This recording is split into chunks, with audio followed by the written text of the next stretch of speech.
တနင်္ဂနွေသားသမီးမိတ်ဆွေများအားလုံးမင်္ဂလာပါတနင်္ဂနွေသားသမီးတွေအတွက်9ရက်9လ2026မှာ15ရက်9လ2026ဒီပဲဖြစ်ပါတယ်တနင်္ဂနွေသားသမီးတွေရဲ့ယင်ထဲမှာတန်ရောစင်နေနဲ့ပတ်သက်တဲ့ကိစ္စငယ်စဉ်တောင်ကြီးခလေးဘွားကစပြီးတော့တန်ရောစင်တွေ့တာခဲ့တယ်မမေ့နိုင်တော့တူးနဲ့တူးကောင်းတာတွေပဲထက်ကမြင်အောင်လာတဲ့ကိစ္စတွေနဲ့ပတ်သက်ပြီးအဲ့တော့သူခက်ခဲဖြစ်တဲ့အချိန်မှာကိုကကူညီမယ်ကိုခက်ခဲဖြစ်တုန်းကသူကူညီထားတယ်ဆိုတဲ့အကြောင်းအရာတွေကိုအခုယင်ထဲမှာစဉ်းစားတွေးတောနေတယ်တူးနဲ့တူးအပြန်အလှန်ကူညီဖို့အကြောင်းအရာတွေကိုလည်းအခုယင်ထဲမှာစဉ်းစားနေပါတယ်မျောလင်းတောင်းတရည်ရွယ်ချက်ကတော့တနင်္ဂနွေသားသမီးတွေမှာဘဝနောင်ရေးအတွက်သေချာရေရာသောဖြတ်တန်းမှုတွေနဲ့ရှေ့ဆက်ခြင်းတယ်ဘလောက်ပဲခက်ခဲပါစေ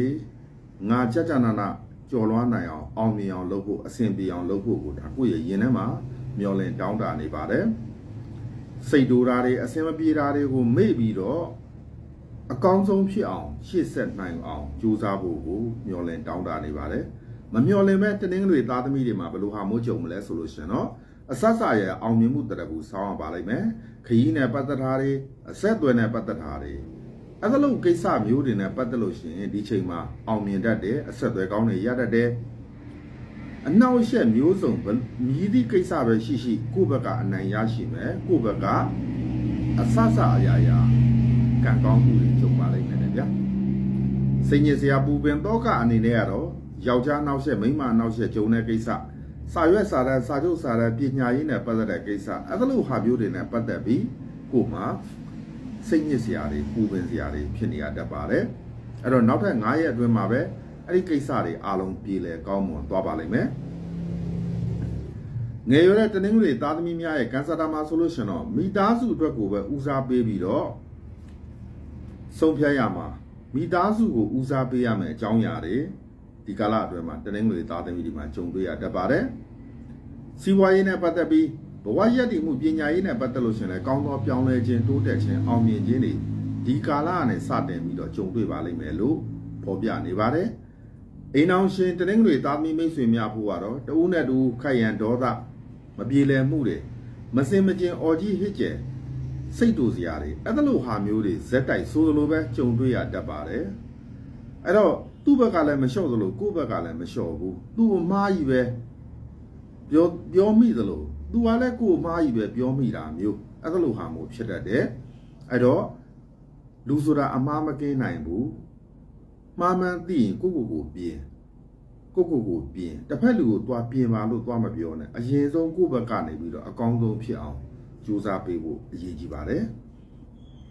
ဒီဝါသနာပါလို့ထီထိုးခြင်းနဲ့တနင်္ဂနွေသားသမီးများဖို့ကတော့ကိုယ်အလိုချင်ဆုံးရင်ရထားတွေရဲ့အမည်နာမကိုအတိတ်ကောက်ခြင်းအားဖြင့်ကိုယ့်အတွက်အကျိုးပေးသောကဏ္ဍတစ်ခုဖြစ်သွားပါလိမ့်မယ်ညံ့တာတွေပြေပြောက်ပြီးကောင်းကျိုးချမ်းသာရရှိဖို့ရရအနေနဲ့ကတော့ရေများလှူပေးပါသို့မဟုတ်ရေအိုးတွေနဲ့ပတ်သက်ပြီးဆေးကြောတာရေခွက်တွေနဲ့ပတ်သက်ပြီးဆေးကြောတာအဲ့ဒီအဟာမျိုးလုပ်ပေးပါရေအိုးစင်နဲ့ပတ်သက်ပြီးတောက်ရည်နဲ့ပတ်သက်တဲ့ဟာတွေရေတန့်နဲ့ပတ်သက်တဲ့ဟာတွေအဲ့ဒါလိုဟာမျိုးတွေမှာတခုခုကိုကောင်းမဲ့ထင်တာလေးလုပ်ပေးလိုက်ပါအဲ့ဒီချိန်ကနေစတင်ပြီးတော့တနင်္ဂနွေသားသမီးတွေအတွက်ထူးထူးခြားခြားကံကောင်းသွားပါလိမ့်မယ်ကဲကျွန်တော်ရဲ့တပတ်စာပေတွေကတော့ဒီလောက်ပါပဲကျွန်တော်ကျော်စိန်ဖန်ပါကျွန်တော်မိတ်ဆွေများအားလုံးအရောက်တိုင်းကျမ်းမာချမ်းသာလိုအပ်ဆန္ဒပြည့်ဝပါစေရလို့ဆန္ဒပြုမေတ္တာပို့ပါတယ်ဗျာတနင်္လာသားသမီးမိတ်ဆွေများအားလုံးမင်္ဂလာပါတနင်္လာသားသမီးတွေအတွက်9ရက်9လ2026မှာ15ရက်9လ2026ဒီပဲဖြစ်ပါတယ်တနင်္လာသားသမီးတွေရဲ့ယင်ထဲမှာဘဝနောင်ရေးအတွက်ကြီးပွားချမ်းသာအောင်မြင်ဖို့ငါဘယ်လိုဆက်လုပ်ရင်ကောင်းမလဲဒီတိုင်းပဲဆက်သွားမှာလားဆိုပြီးတော့ကိုအားလို့အားမရဖြစ်နေတဲ့အကြောင်းအရာတွေကိုအခုယင်ထဲမှာစဉ်းစားတွေးတောနေပါတယ်အဲ့တော့မကြာခင်ကာလမှာကြုံတွေ့ရမယ့်အခက်ခဲဒီနဲ့ပတ်သက်လို့ရှင်လဲငါဘလို့ပြေလည်အောင်လုပ်မလဲဆိုတဲ့ပုံစံမျိုးကိုမျောလင်းတောင်းတစဉ်းစားတွေးတောနေပါတယ်မျောလင်းတောင်းတရည်ရွယ်ချက်ကတော့အကြက်တဲနှစ်ခုအခက်ခဲနှစ်ခုနဲ့ကြုံနေရတယ်အဲ့ဒီအတွက်ကြောင့်အဲ့ဒီအခက်ခဲတွေပြေလည်ဖို့အဲ့ဒီဟာနဲ့ကြော်လွှားပြီးတော့တသားရကောင်းကောင်းမွန်ဖြစ်အောင်ကြိုးစားနိုင်ဖို့ကိုဒါကိုယ့်ရဲ့ယင်ထဲမှာမျောလင်းတောင်းတရည်ရွယ်ချက်ရှိနေပါတယ်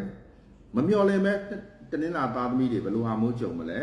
စမ်းပွင့်ခြင်းလူချစ်လူခင်ပေါ်များခြင်းကိုချစ်ရတဲ့သူတွေကကိုယ့်ကိုအကူအညီပေးတာမျိုးအကြံဉာဏ်ကောင်းပေးတာမျိုးတွေကြုံတွေ့ရတတ်တယ်မေတ္တာရေးရတယ်နဲ့ပတ်သက်ပြီးကံကောင်းပေမဲ့စီးပွားရေးနဲ့ပတ်သက်လို့ရှိရင်ဒီချိန်မှာခက်ခဲတဲ့ပုံစံမျိုးဖြစ်တတ်တယ်တစ်ဖက်မှာစိုးတယ်တစ်ဖက်မှာကောင်းတယ်အဲ့ဒီနှစ်ခုကြားမှာကိုယ်မှာဒီချိန်မှာဘယ်လိုပြောရမလဲဆိုလို့ရှိရင်ပြောစရာကောင်းတယ်ကွာတဲ့ဟာခဏနေတော့စိတ်ညစ်တယ်ကွာအဲ့ပုံစံမျိုးဖြစ်နေတယ်ပေါ့နော်တစ်ခုကံကောင်းတယ်တစ်ခုကံဆိုးတယ်ပေါ့ဗျာအခုစိတ်ညစ်စရာနဲ့ပတ်သက်ပြီးတင်းလာသားသမီးတွေမှာဘာရှိလဲဆိုလို့ရှိရင်အလုံးလုံးရတဲ့ကိစ္စတွေမနိုင်ဝင်ထမ်းရတယ်မကျွမ်းကျင်တဲ့အလုပ်တွေလုပ်မိတယ်မသေးကြတဲ့ဟာတွေကိုအကောင်းမှတ်ပြီးတော့ဆုံးဖြတ်တယ်အဲ့ဒီအတွက်ကြောင့်ကိုယ်မှာစိတ်ညစ်ရတာမျိုးဖြစ်ရတတ်ပါတယ်ငယ်ရွယ်တဲ့တင်းလာသားသမီးများရဲ့ကန်ဆာတာမှာဆိုလို့ရှိရင်တော့မိသားစုကိုအကြောင်းပြုပြီးတော့စိတ်ဆင်းရဲကိုယ်ဆင်းရဲဖြစ်တတ်တယ်ကိုယ့်ရဲ့မိသားစုမပြေလည်တဲ့ကိစ္စအပူပေါ်အပူဆင်းတဲ့ကိစ္စတကွဲတပြားစီဖြစ်တဲ့ကိစ္စတယောက်နဲ့တယောက်ချင်းချင်းငင်ငင်စီးစီးလုံးလုံးမဖြစ်တဲ့အကြောင်းအရာအဲ့လိုဟာမျိုးတွေကိုစုပြုံပြီးတော့ကိုယ်မှာခေါင်းထဲကိုရောက်လာတဲ့စဉ်းစားမိတယ်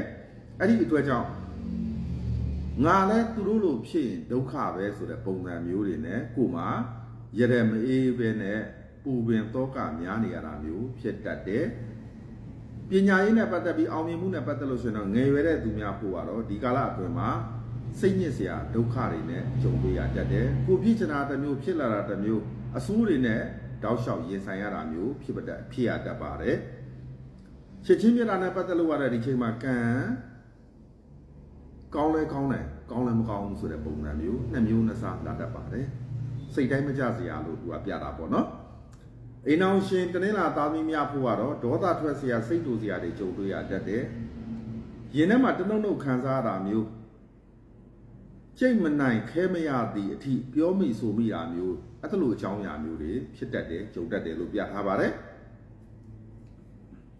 ်ဒီဝါသနာပါလို့ထီထိုးခြင်းနဲ့တနင်္လာသားမင်းများဖို့ကတော့အိမ်ရဲ့နိုင်ငံတွေမှာရှာကြည့်ပါအဲ့ဒီအပေါ်မှာကိုနေတဲ့နေရာရဲ့အိမ်နိုင်ငံတွေမှာရှာကြည့်ပါအဲ့ဒီနေရာမှာမိတ်ဆွေအတွက်အချိုးပေးသောကဏ္ဍတစ်စုံတရာတွေ့ရပါလိမ့်မယ်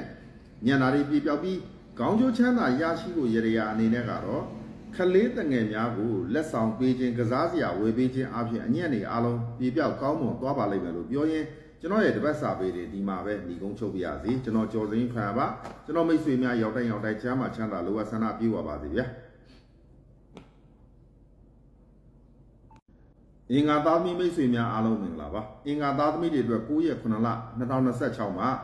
15ရက်9လ2026ဒီပဲဖြစ်ပါတယ်အင်္ဂါသားသမီးတွေရဲ့ယင်ထဲမှာဘေးကျက်နဲ့ကြက်တဲ့ကြုံတဲ့ကိစ္စတွေနဲ့ပတ်သက်ပြီ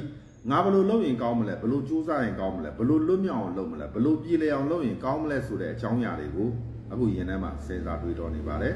်အိတ်လေဒီစိတ်သွားလေဒီစိတ်စားလေဒီစိတ်တွေးနဲ့ကိုရင်မောပြီးမပျော်ရွှင်တဲ့ပုံစံမျိုး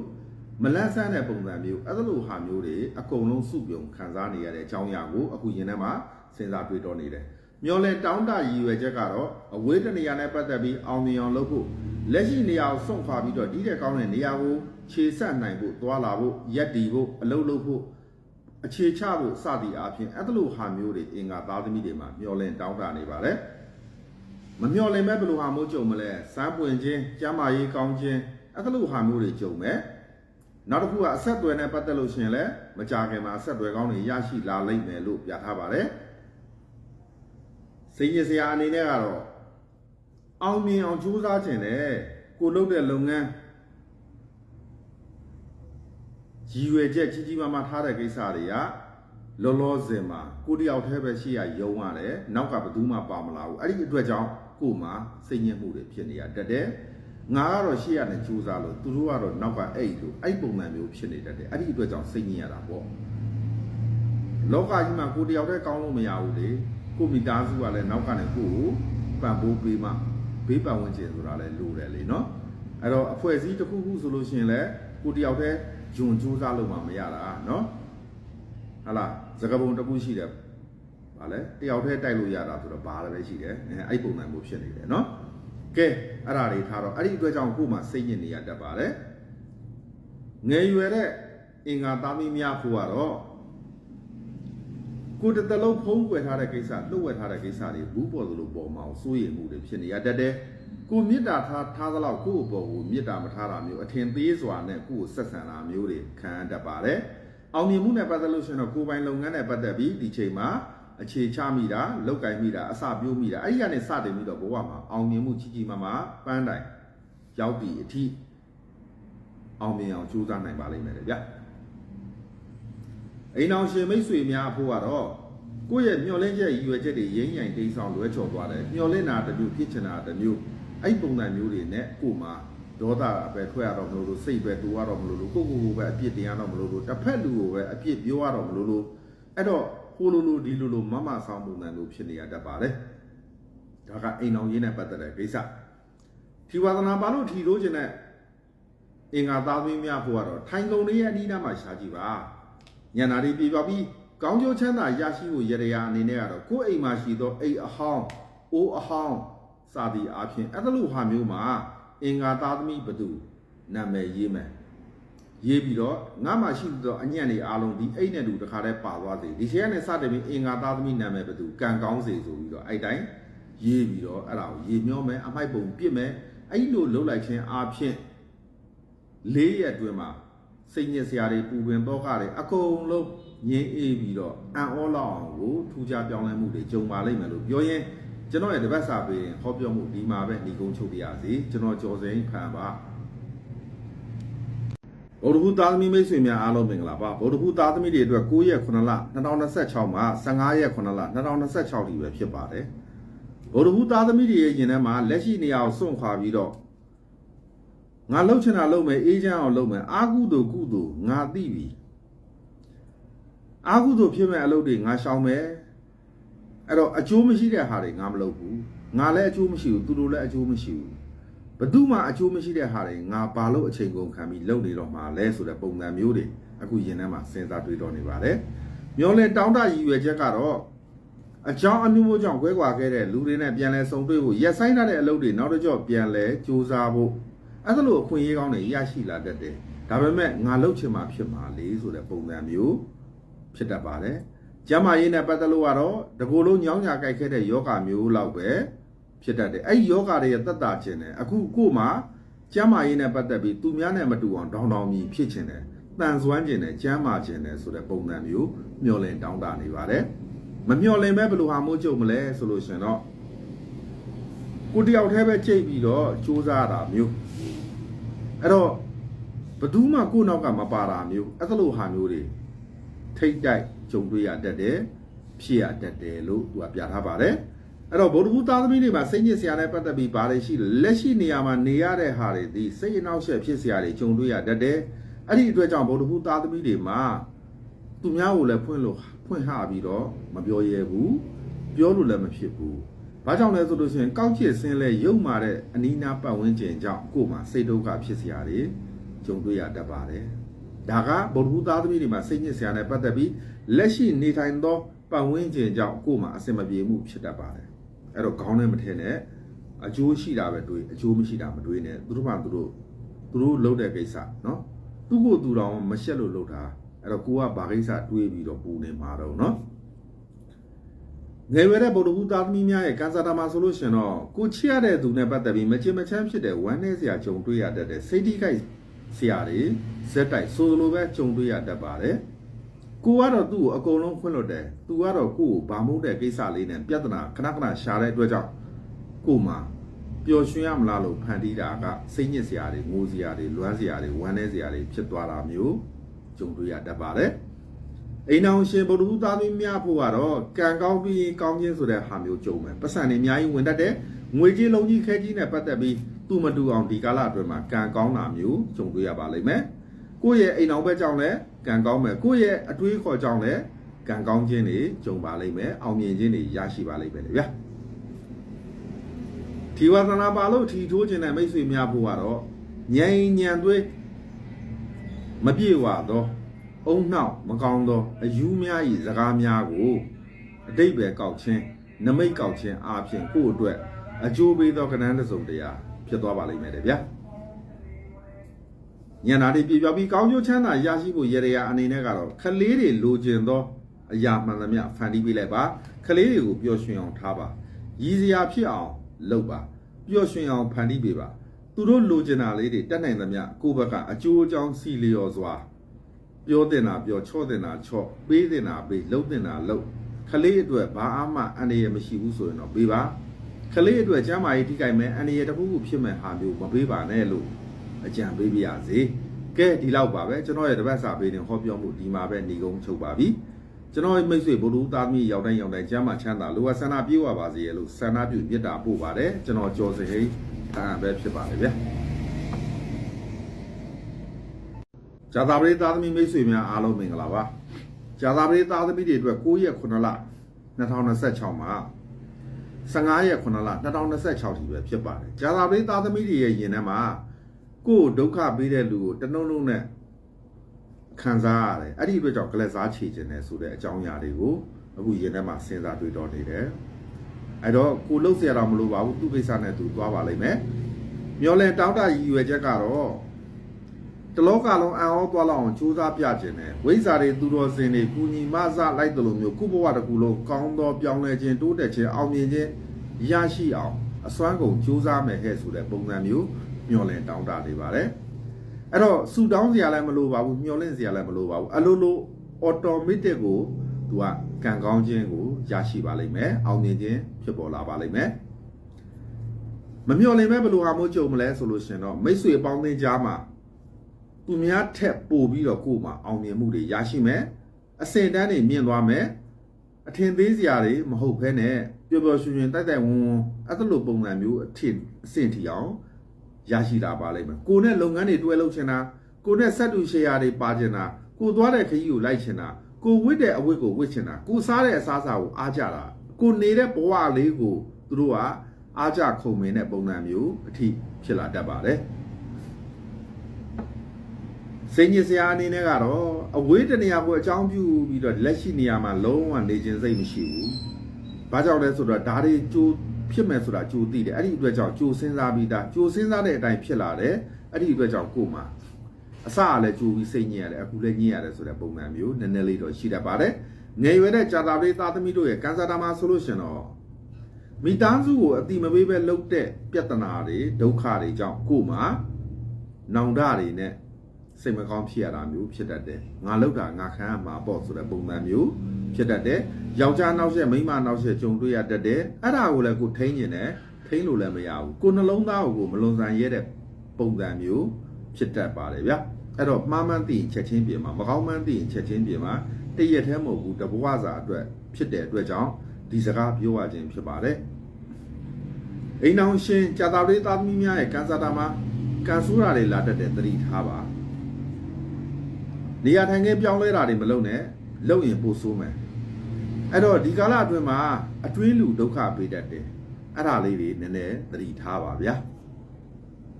ဆွေမျိုးသားချင်းတွေကဒုက္ခပေးတတ်တယ်ဆွေမျိုးသားချင်းဆိုတာကကိုယ်နဲ့ပတ်သက်တာမဟုတ်ဘူးကိုယ့်ရဲ့အမျိုးသားနဲ့ပတ်သက်တာကိုယ့်ရဲ့ဇနီးနဲ့ပတ်သက်တာအဲ့လိုဟာမျိုးနဲ့ပတ်သက်ပြီးသူကဒုက္ခပေးခြင်းခံရတတ်တယ်သတိထားမယ်လူတိုင်းကို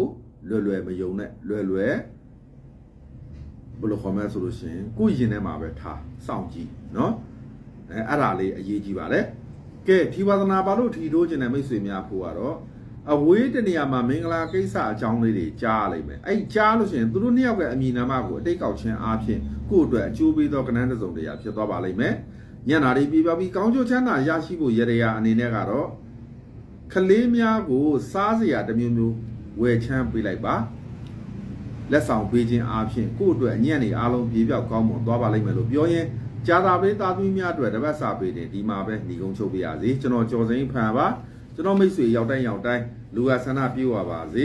အခုကြုံတွေ့နေရသောအခက်အခဲတွေကနေလွတ်မြောက်ပြီးစိတ်ချမ်းသာကိုကျမ်းမာစွာရှေ့ဆက်နိုင်ပါစေလို့ဆန္ဒပြုမေတ္တာပို့ပါတယ်ဗျာတောက်ကြသားသမီးမိတ်ဆွေများအားလုံးမင်္ဂလာပါ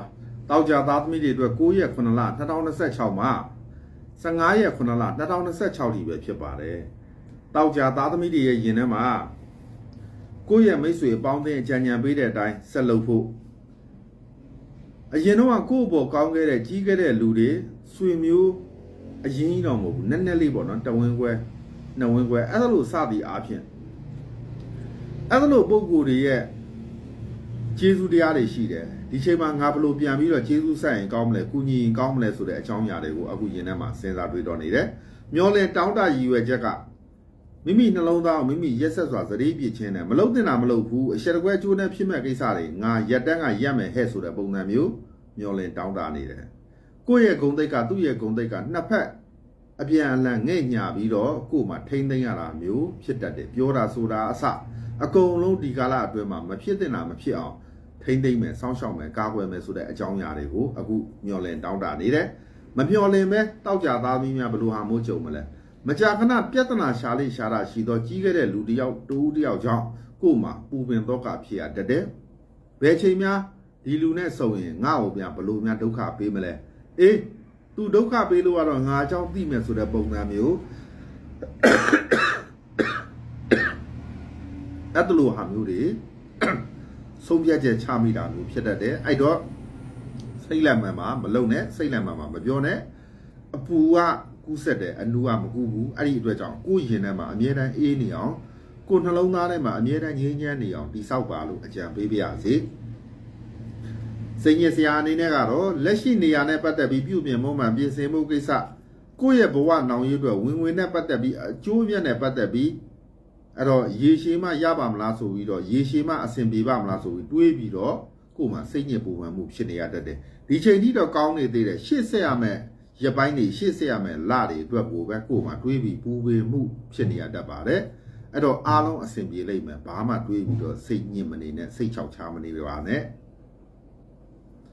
ငယ်ရွယ်တဲ့တောက်ကြသားမီးများရဲ့ကန်ဆာတာမှာဆိုလို့ရှင်တော့စီးပွားဥစ္စာပဲရှာခြင်းနဲ့ကျန်တာကောင်းတဲ့ကိုဘာမှမထည့်ခြင်းဘူးဘသူ့ဟိုမှလည်းမယုံဘူးအေးအေးဆေးဆေးပဲနေခြင်းနဲ့အပူဖြစ်မဲ့ကိစ္စတွေအပူလုပ်တွေမလုပ်ချင်ဘူးဆိုတဲ့ပုံစံမျိုးဆုံးဖြတ်မိတာမျိုးတောက်ကြသားသမီးတွေဖြစ်တတ်ပါတယ်ကဲအိမ်အောင်ရှင်တောက်ကြသားသမီးများဖို့ကတော့ကိုယ့်ရဲ့အိမ်အောင်ဘက်ကိုယ့်ကိုချစ်တဲ့သူကအစစရာကိုယ့်ကိုပံ့ပိုးကူညီတဲ့အတွက်ကြောင့်အရင်ကလည်းကူညီတယ်အခုလည်းကူညီတယ်စိတ်ချရတယ်အဲ့တော့သူခက်ခဲရှိရင်လည်းငါကူညီမှာပေါ့ငါပေါ်ကောင်းခဲ့တာပဲဆိုတဲ့အပြန်လည်နားလည်မှုတွေနဲ့ရှေ့ဆက်ရတာမျိုးဒါအိမ်အောင်ရေးမှာဖြစ်တတ်ပါတယ်အိမ်အောင်ရေးနဲ့ပတ်သက်လို့ရှိရင်တော့တာတာယာယာကောင်းကောင်းမွန်မွန်ဖြစ်မယ်ဝေးနေလည်းကောင်းတယ်စိတ်ချမ်းသာတယ်နီးနေလည်းပျော်ရွှင်ရတယ်အဲ့တော့ဘယ်လိုနေရာမျိုးမှာပဲရှိရှိကိုယ့်အိမ်အောင်ဘက်ကကိုယ့်အကောင်းဆုံးအဖို့မွန်ဆိုတဲ့ပုံစံမျိုးဆုံးဖြတ်ထားတာမျိုးဆုံးဖြတ်ချက်ချတာမျိုးဖြစ်ရတတ်ပါတယ်အဲ့တော့ကိုကောင်းသလိုသူလည်းကောင်းတယ်သူကောင်းသလိုကိုလည်းကောင်းတယ်ဆိုတဲ့ပုံစံမျိုးဖြစ်ရတတ်တယ်ဒီဝါသနာပါလို့ထီထိုးခြင်းနဲ့မိတ်ဆွေများဖို့ကတော့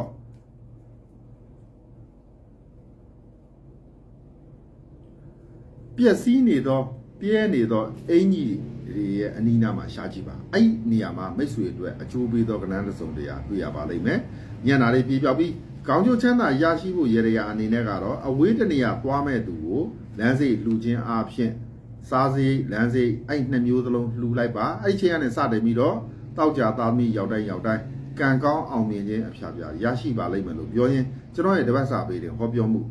ဒီမှာပဲညီကုန်းချုပ်ပြရစီကျွန်တော်ကျော်သိန်းဖန်ပါတောက်ကြသားမိရောက်တိုင်းကျမ်းမာချမ်းသာလိုအပ်ဆန္ဒပြုပါပါစေဗျာစနေသားသမီးမိတ်ဆွေများအားလုံးမင်္ဂလာပါစနေသားသမီးတွေအတွက်9ရက်9လ2026မှာ15ရက်9လ2026ထိပဲဖြစ်ပါတယ်စနေသားသမီးတွေရဲ့ယင်ထဲမှာလန်ခီးနဲ့ပတ်သက်ပြီးခရီးသွားလာမှုနဲ့ပတ်သက်ပြီးအစင်မပြေပါမလားတစ်လုံးဒီလိုပဲငါဘဝဖြတ်တန်းမှလားဆိုတဲ့အကြောင်းအရာတွေကိုအခုယင်ထဲမှာစဉ်းစားတွေးတောနေတယ်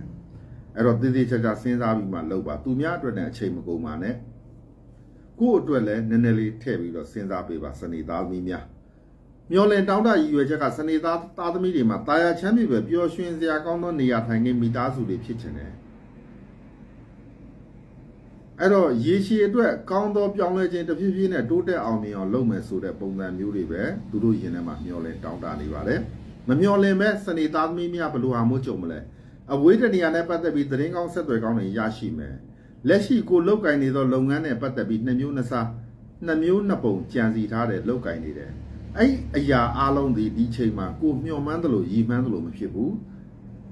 အချိန်နည်းနည်းပေးပြီးထပ်ပြီးပေးမှကိုယ့်အတွက်အောင်မြင်မှုဆိုတာနည်းနည်းလေးရေးလေးမြင်မယ်ဆိုတဲ့ပုံစံမျိုးဖြစ်နေတတ်တယ်ဒီချိန်မှာအားမရသေးဘူးဒါပေမဲ့အဆက်အသွယ်ကောင်းသတင်းကောင်းတွေရရှိလိမ့်မယ်ရေရှည်အတွက်ကံကောင်းတာတွေတော့ကြုံလိမ့်မယ်ကိုအားမရတာပါပဲ စိတ်ညစ်စရာပူပင်တော့ကအနေနဲ့ကတော့ရသမျှဝင်ဝင်နဲ့ပတ်သက်ပြီးအဖက်မတင်ဘူးအဲ့ဒီအတွက်ကြောင့်စိတ်ညစ်ရတယ်ကြိုးစားသမျှအရာမထင်ဘူးအဲ့ဒီအတွက်ကြောင့်စိတ်ညစ်ရတယ်လို့သူကပြထားပါတယ်ငယ်ရွယ်တဲ့စနေသားသမီးများရဲ့ကန်ဆာတာမှာချစ်ချင်းမြတ်တာ2ဦး2ယောက်ကြောင့်စိတ်ညစ်ရတယ်ဟိုဘက်ကကောင်းလားဒီဘက်ကကောင်းမလားအဲ့တော့ကို့မှာချိန်ညှိရင်းနဲ့ပဲအချိန်ကုန်သွားတာမျိုးဖြစ်တတ်တယ်လုပ်ငန်း2မျိုးဝင်ဝင်2မျိုးနဲ့ရက်တည်ရတတ်တယ်အောင်မြင်မှု2မျိုး2စားရရှိတတ်တယ်အခြေရင်းနဲ့ပတ်သက်ပြီး2မျိုး2စားဖြစ်ပေါ်တတ်ပါတယ်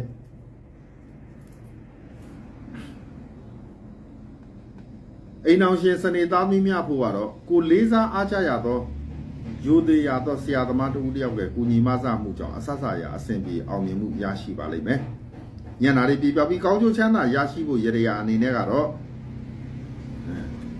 ရရမပြောခင်မှာထီဝါသနာပါလို့ထီထိုးခြင်းနဲ့မိတ်ဆွေများဖို့ကတော့ပတ်စံအိတ်ထဲမှာရှာကြည့်ပါညနာလေးပြပြပြီးကောင်းကျိုးချမ်းသာရရှိဖို့ရရအနေနဲ့ကတော့သီလရှင်များကိုငွေ2000 2000 2သိန်းစသည်အပြင်နှစ်ကနန်းတိတိလူပေးလိုက်ပါအဲ့ဒီချင်းနဲ့စတယ်ပြီးတော့ထူးထူးခြားခြားကံကောင်းပြီးညံ့နေအားလုံးကင်းစင်သွားပါလိမ့်မယ်လို့ပြောရင်စနေသားသမီးများအတွက်ဒီမှာပဲညီကုန်းချုပ်ပြရစီကျွန်တော်ကျော်စိန်ဖန်ပါကျွန်တော်မိတ်ဆွေရောက်တိုင်းလိုအပ်ဆန္ဒပြုပါစေယခုတွေ့ကြုံနေရသောပူပင်သောကတွေကနေပြီးကင်းဝေးပါစေလို့ဆန္ဒပြုမေတ္တာပို့ပါတယ်ဗျာ